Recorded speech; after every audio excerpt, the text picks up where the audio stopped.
Bismillahirrahmanirrahim. It's me Muhammad Rizwan. Today we are going to start first chapter of Physics FSE second. Chapter is electrostatics.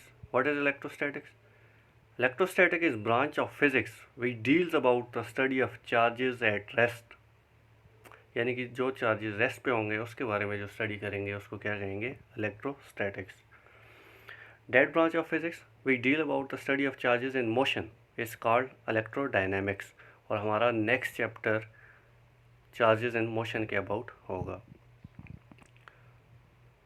Charge क्या होता है? Charge is an intrinsic property of a body due to which it attracts or repels other body. Intrinsic property क्या होती है? Or property that an object or thing has of itself independent of other things.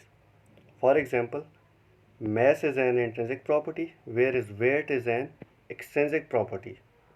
If we are on Earth or Moon, our mass remains constant, whereas weight varies because it depends on gravitational field strength. So charge is an intrinsic property. Charge की history देखते हैं. The word electric is derived from the Greek word electron, meaning amber. Amber एक material था जो ancient Greeks ने 600 BC में discover किया था.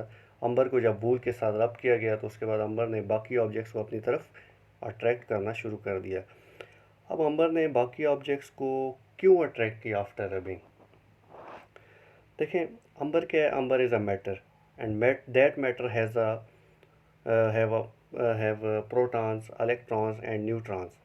Protons and neutrons are tightly bound inside nucleus, whereas electrons are loosely bound and revolve around the nucleus.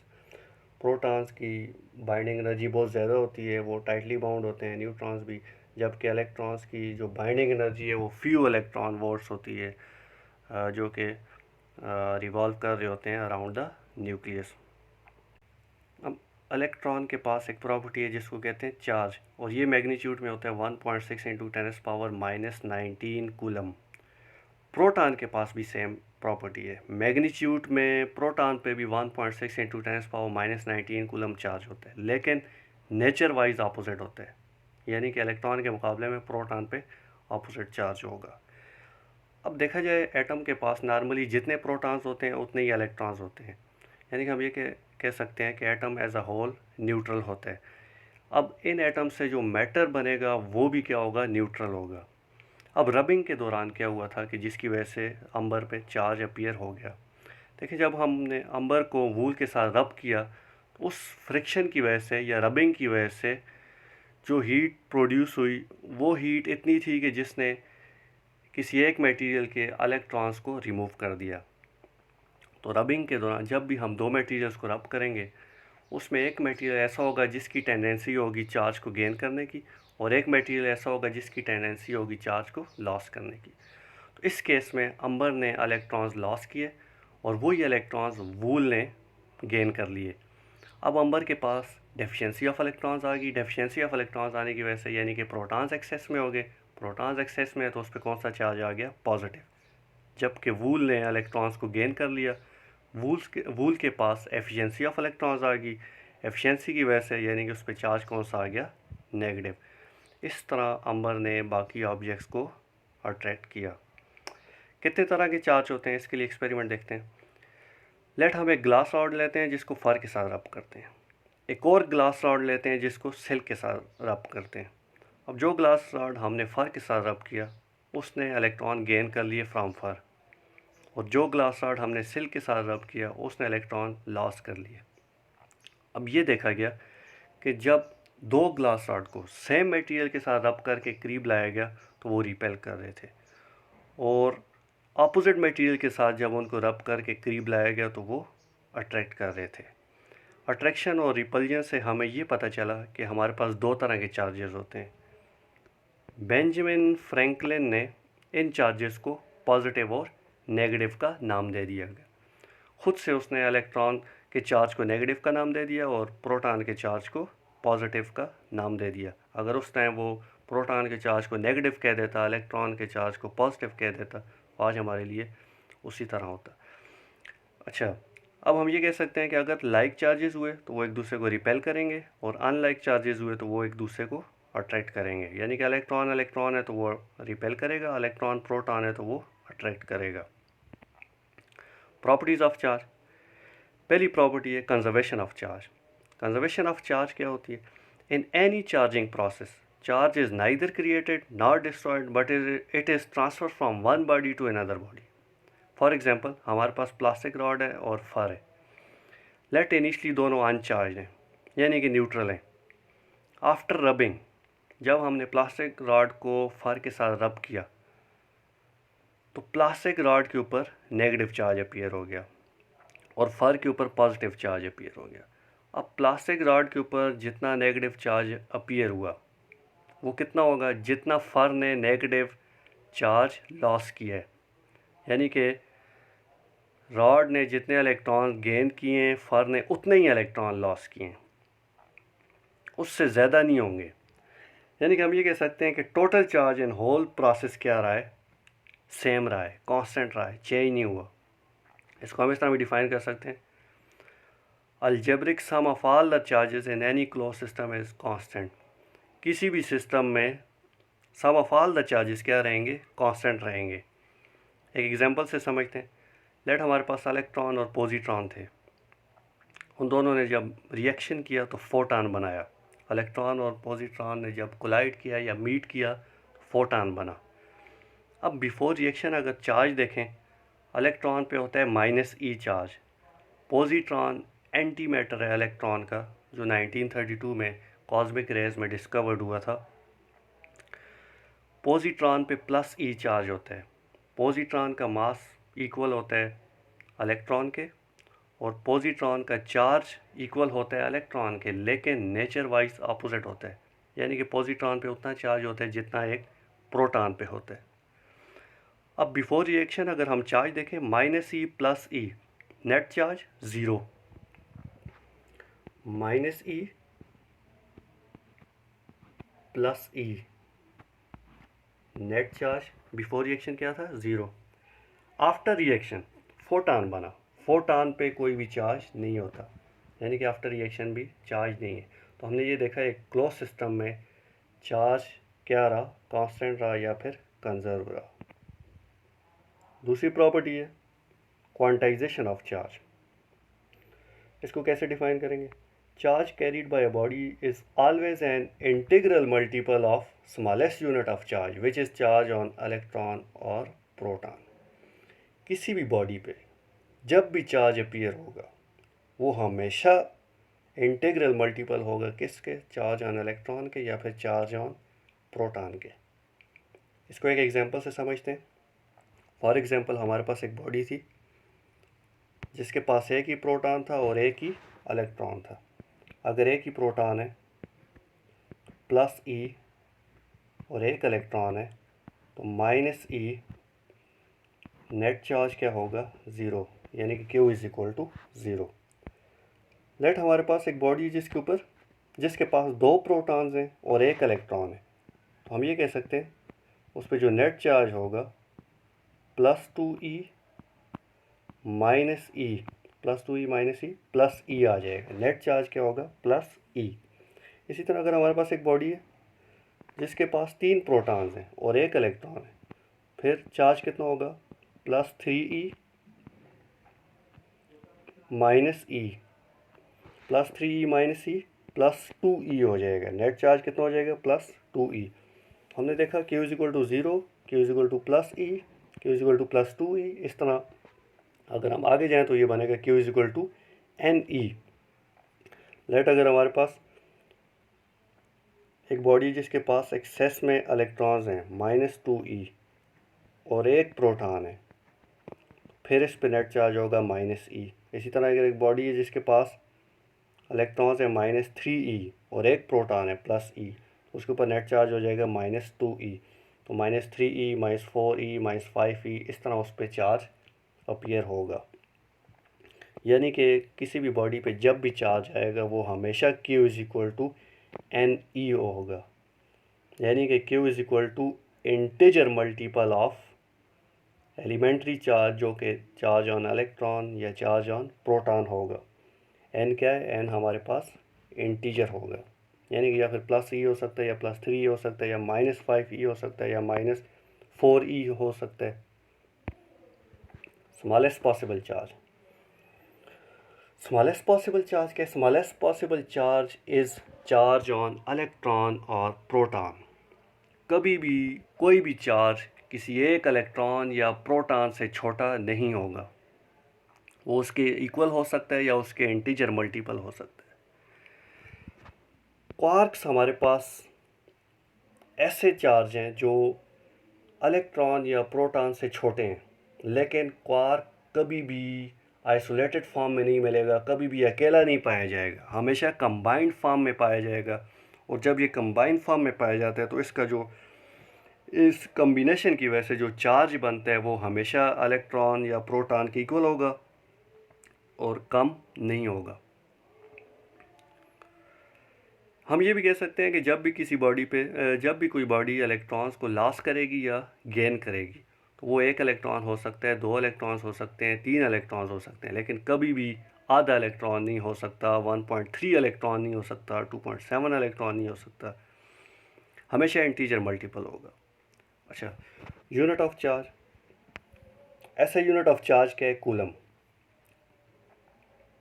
Practical unit क्या है?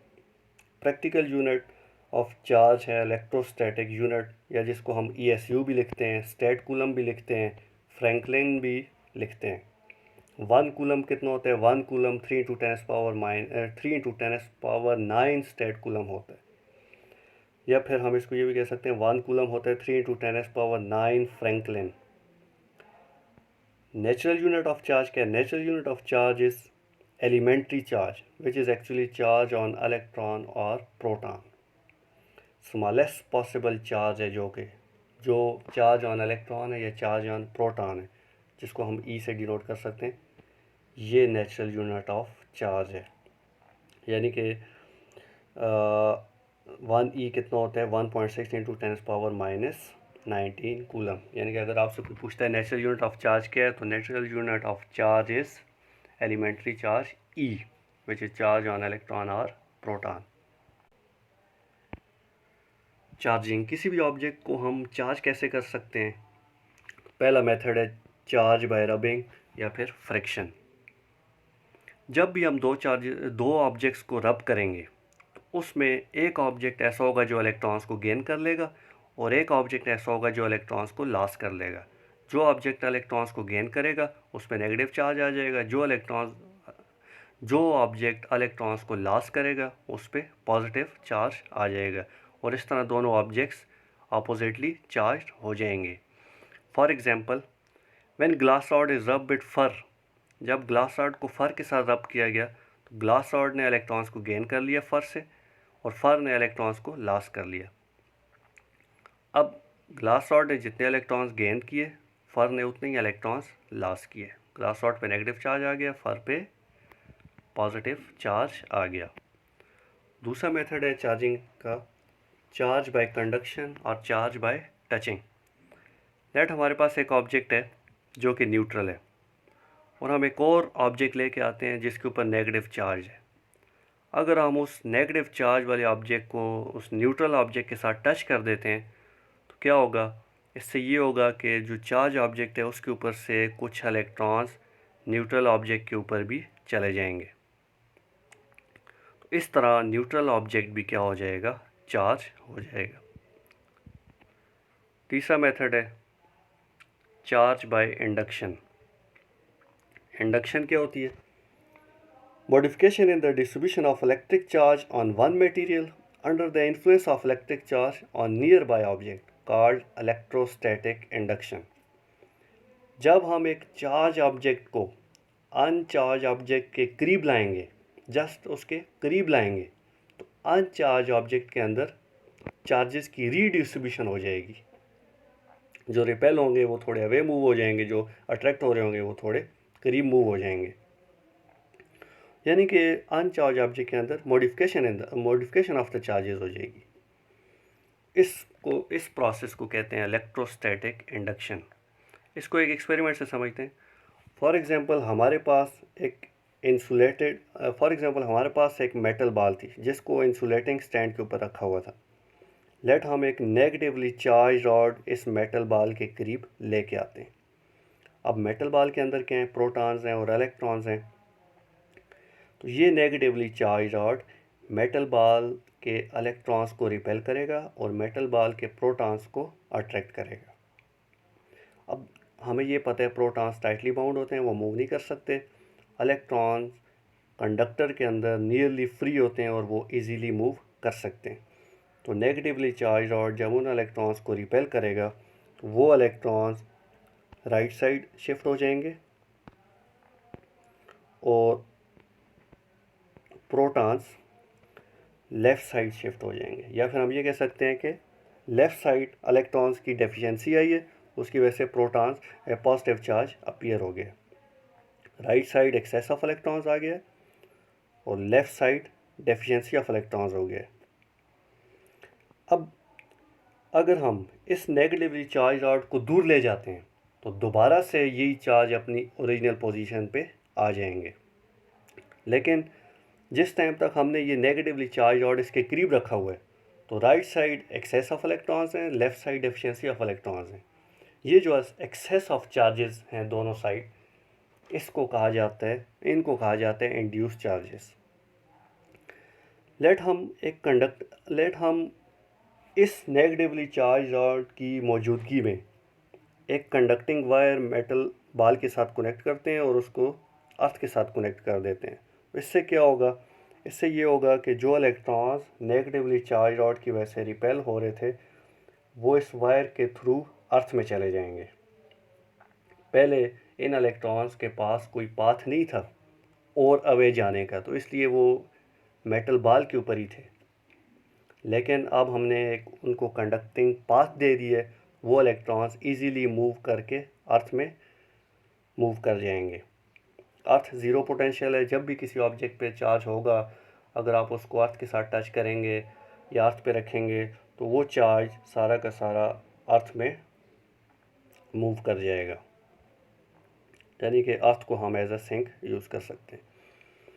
अच्छा, जब ये इलेक्ट्रॉन सारे के सारे अर्थ में मूव कर जाएंगे, अब अगर हम रॉड को दूर भी ले जाते हैं तो उस मेटल बॉल के ऊपर जस्ट कौन सा चार्ज रह गया, पॉजिटिव चार्ज रह गया। और इस तरह हमने एक मेटल बॉल जो कि पहले न्यूट्रल था उसको पॉजिटिवली चार्ज कर दिया।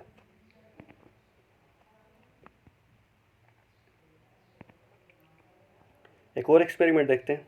आपने ये ऑब्ज़र्व किया होगा कि जब भी आप कंघी को बालों में करते हैं और उसके बाद उसको पीसेज ऑफ पेपर के करीब लेके जाते हैं तो वो पीसेज ऑफ पेपर को अपनी तरफ क्या करती है, अट्रैक्ट करती है और पीसेज ऑफ पेपर अक्सर कंघी के साथ चिपक जाते हैं।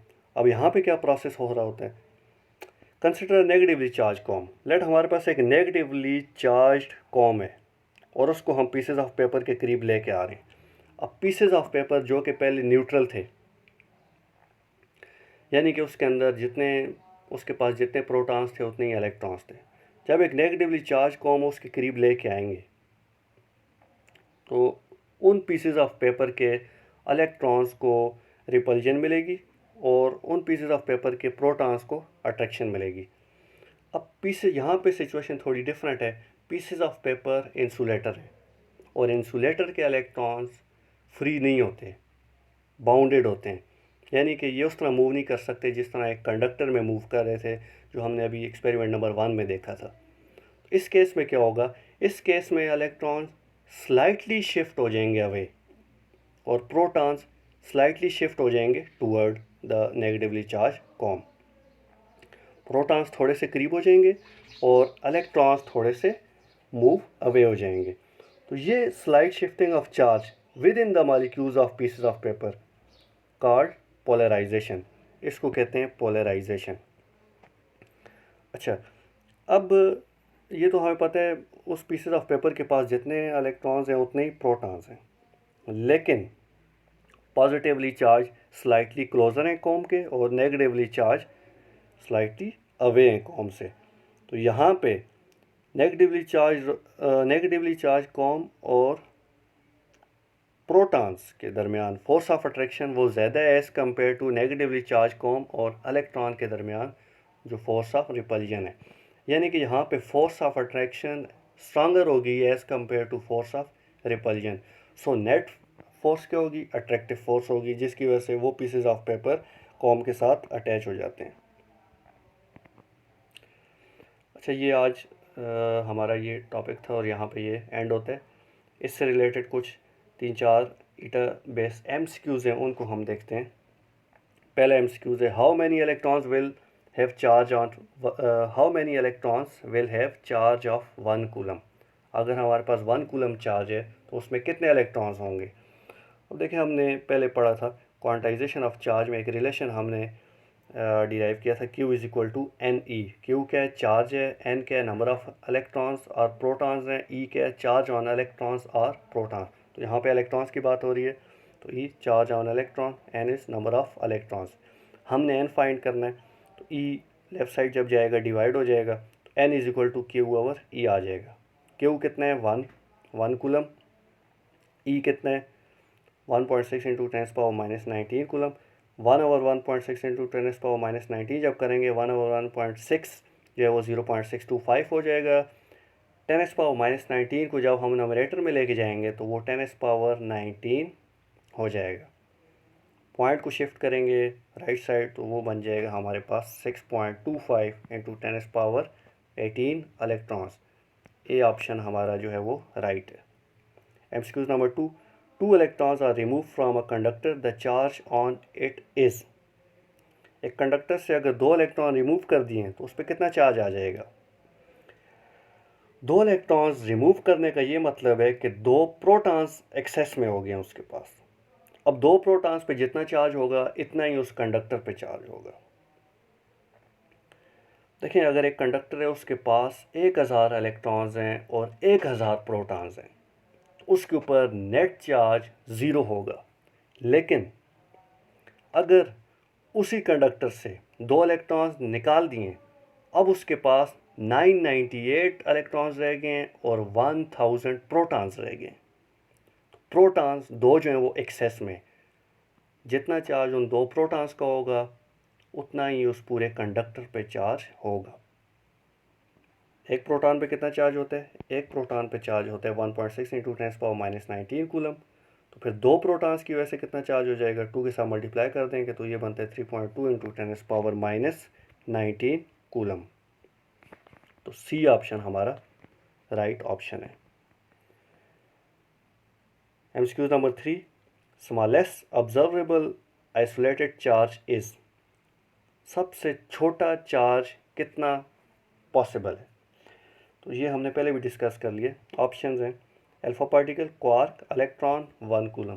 तो सबसे छोटा जो पॉसिबल चार्ज है वो इलेक्ट्रॉन या फिर प्रोटॉन हो सकता है, उससे छोटा चार्ज पॉसिबल नहीं है। हमने कहा था अभी पहले हमने पढ़ा है, क्वार्क्स ऐसे हैं जिन पे जो चार्ज होता है वो इलेक्ट्रॉन या प्रोटॉन के मुकाबले में कम होता है, लेकिन क्वार्क्स हमेशा कंबाइंड फॉर्म में पाए जाएंगे। कभी भी अकेला क्वार्क आपको नहीं मिलेगा, आइसोलेटेड फॉर्म में नहीं मिलेगा।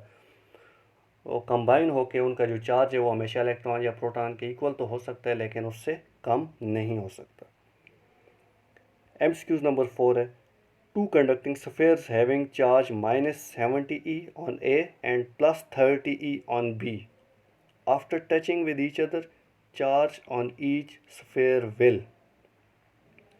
2 कंडक्टिंग स्फेयर हैं, एक पे -70 चार्ज है और दूसरे पे +30 चार्ज है। जब उनको टच कर लेंगे तो उन पे हर सफ़ेयर पे कितना चार्ज आ जाएगा। जब हम उन कंडक्टिंग सफ़ेयर्स को टच करेंगे तो उन कंडक्टिंग सफ़ेयर्स के जो चार्जेस हैं वो एक दूसरे के ऊपर ट्रांसफ़र होना शुरू हो जाएंगे और दोनों कंडक्टिंग सफ़ेयर्स के ऊपर इक्वल चार्ज आ जाएगा। अब हम ये देखते हैं नेट चार्ज है कितना, -70 + 30। अगर इसको सॉल्व करें तो ये बनता है -40। नेट चार्ज है हमारे पास -40। तो हर सफ़ेयर पे कितना कितना आ जाएगा, -20 एक सफ़ेयर पे आ जाएगा और -20 दूसरे सफ़ेयर पे आ जाएगा। यानी कि सी ऑप्शन हमारा क्या है, राइट ऑप्शन है। ये कुछ एमसीक्यूज़ थे जो हमने अपने टॉपिक से रिलेटेड देखे, ईटा बेस एमसीक्यूज़। आगे हम नेक्स्ट वीडियो में नेक्स्ट टॉपिक को देखेंगे। Thank you.